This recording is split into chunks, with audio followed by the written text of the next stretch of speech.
नमस्कार, ये आकाशवाणी है। अभी आप मनोज कुमार शर्मा से समाचार सुनेंगे।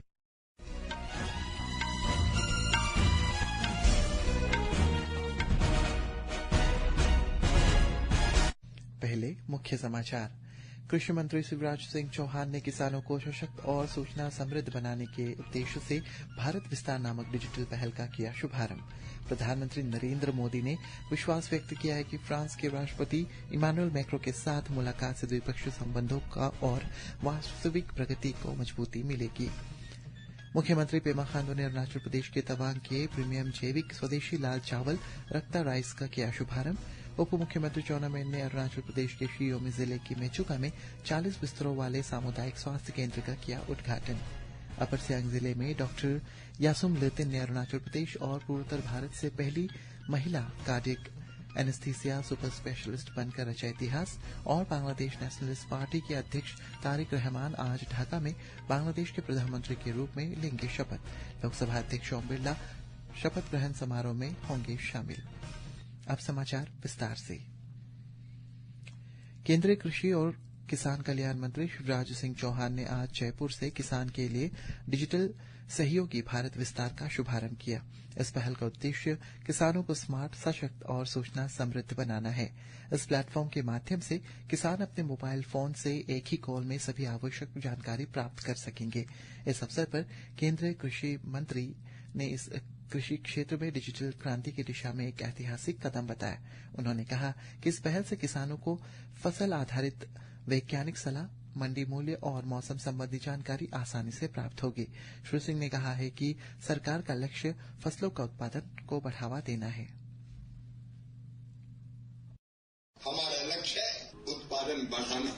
उसके लिए नई नई किस्में आईसीआर फसलों की तैयार करना, उत्पादन की लागत घटाना, मैग्नाइजेशन और तकनीकी का इस्तेमाल करके कम लागत में उत्पादन कैसे हो ताकि प्रॉफिट बढ़े, उसका प्रयास। किसान को उसके उत्पादन का दाम देना, इसलिए एमएसपी पर रिकॉर्ड खरीदी की हमने कोशिश की है।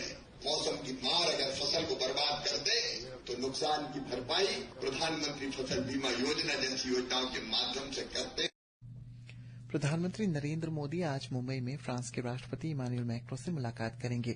दोनों नेताओं के बीच द्विपक्षीय वार्ता होगी। फ्रांस के राष्ट्रपति इमानुएल मैक्रों और उनकी पत्नी ब्रिगिट मैक्रों अपने प्रतिनिधिमंडल के साथ कल रात मुंबई पहुंचे, जहां महाराष्ट्र के राज्यपाल आचार्य देवव्रत, मुख्यमंत्री देवेंद्र फडणवीस और अन्य ने उनका स्वागत किया। राष्ट्रपति मैक्रों 3 दिवसीय आधिकारिक भारत दौरे पर है और यह उनका पहला मुंबई दौरा है। ब्यौरा हमारे संवाददाता से। प्रधानमंत्री नरेंद्र मोदी और फ्रांस के अध्यक्ष इमैनुएल मैक्रों आज दोपहर मुंबई के लोक भवन में द्विपक्षीय वार्ता करेंगे। इस दौरान दोनों नेता भारत फ्रांस रणनीतिक साझेदारी में हुई प्रगति की समीक्षा करेंगे और क्षेत्रीय तथा वैश्विक महत्व के मुद्दों पर विचारों का आदान प्रदान करेंगे। उनकी चर्चा रणनीतिक साझेदारी को और सुदृढ़ करने तथा इसे नए और उभरते क्षेत्रों तक विस्तार देने पर भी केंद्रित रहेगी। इस अवसर पर दोनों देशों के बीच विभिन्न क्षेत्रों में समझौता ज्ञापनों के आदान प्रदान की अपेक्षा है, जिसके बाद दोनों नेता संयुक्त वक्तव्य जारी करेंगे। शाम को प्रधानमंत्री मोदी और फ्रांस के अध्यक्ष Emmanuel Macron hotel Taj Mahal palace में भारत फ्रांस नवाचार मंच का उद्घाटन करेंगे और दोनों देशों के उद्योग जगत के प्रतिनिधियों, स्टार्टअप उद्यमियों, शोधकर्ताओं और अन्य नव प्रवर्तकों को संबोधित करेंगे। इसके बाद गेटवे ऑफ इंडिया पर भारत फ्रांस नवाचार और सांस्कृतिक स्मरण वर्ष का शुभारंभ किया जाएगा। अंकिता आप्टे। मुख्यमंत्री पेमा खांडू ने अरुणाचल प्रदेश के तवांग के प्रीमियम जैविक स्वदेशी लाल चावल रक्ता राइस का शुभारंभ किया। ये उत्पाद रक्ता ऑर्गेनिक द्वारा तैयार और विपणन किया जा रहा है, जो ग्रेंखार गांव में पेमा सेवांग की पहल है। मुख्यमंत्री ने इस प्रयास की सराहना करते हुए कहा कि ये पहल ऊंचाई वाले क्षेत्रों की पारंपरिक खेती की उपज को व्यापक बाजार तक पहुंचाने का काम करती है। तवांग की घाटियों में रसायन मुक्त और पर्यावरण के अनुकूल तरीकों से उगाए जाने वाले इस चावल में प्राकृतिक रूप से एंटीऑक्सीडेंट, आयरन और आवश्यक खनिज प्रचुर मात्रा में पाए जाते हैं। उन्होंने कहा है कि ये केवल एक खाद्य उत्पाद नहीं बल्कि पारंपरिक बीजों और कृषि विस्तार का संरक्षण भी प्राप्त करता है।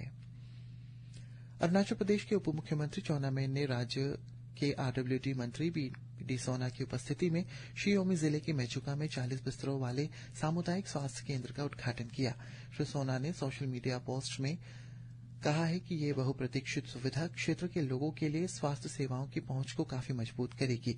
इससे लोगों का इलाज के लिए लंबी और कठिन यात्राएं करने की आवश्यकता कम होगी और समय पर चिकित्सा सुविधा घर के ही पास उपलब्ध हो सकेगी। अपर सियांग जिले के यिंगक्योंग की रहने वाली डॉक्टर यासुम लितिन ने अरुणाचल की पहली कार्डियक एनेस्थीसिया सुपर स्पेशलिस्ट और नॉर्थ ईस्ट इंडिया की पहली महिला बनकर इतिहास रच दिया है।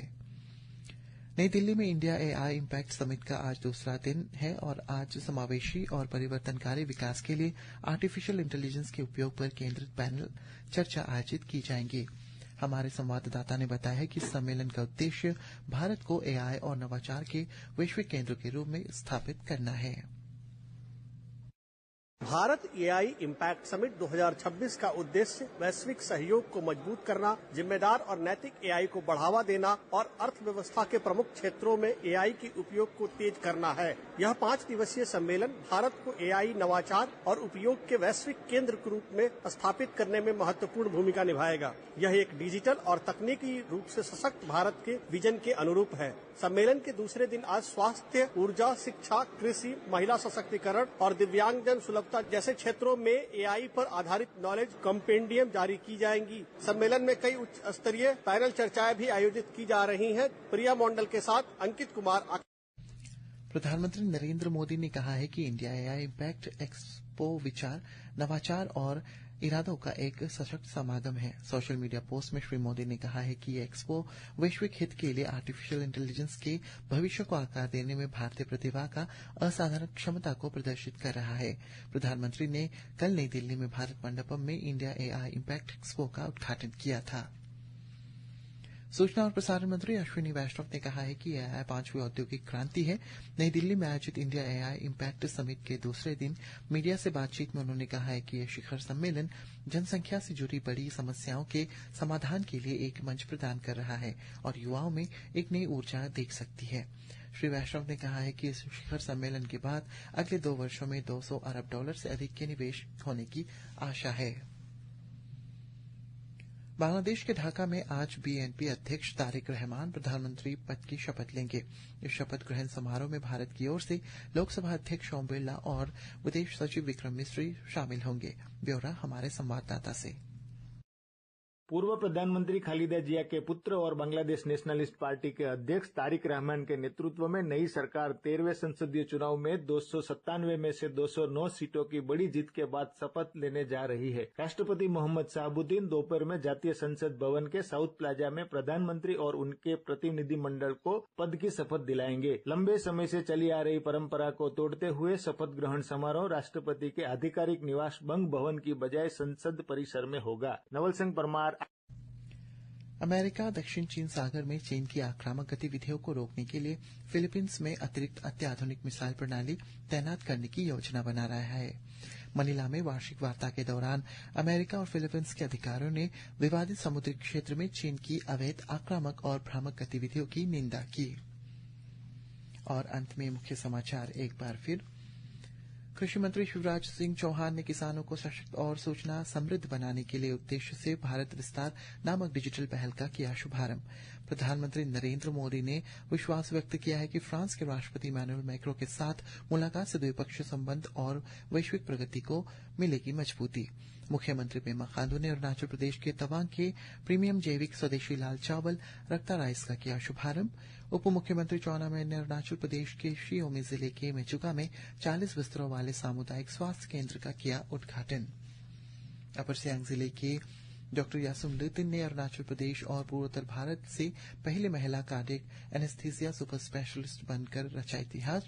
और बांग्लादेश नेशनलिस्ट पार्टी के अध्यक्ष तारिक रहमान आज ढाका में बांग्लादेश के प्रधानमंत्री के रूप में शपथ लेंगे। इसी के साथ ये समाचार बुलेटिन समाप्त हुआ। नमस्कार।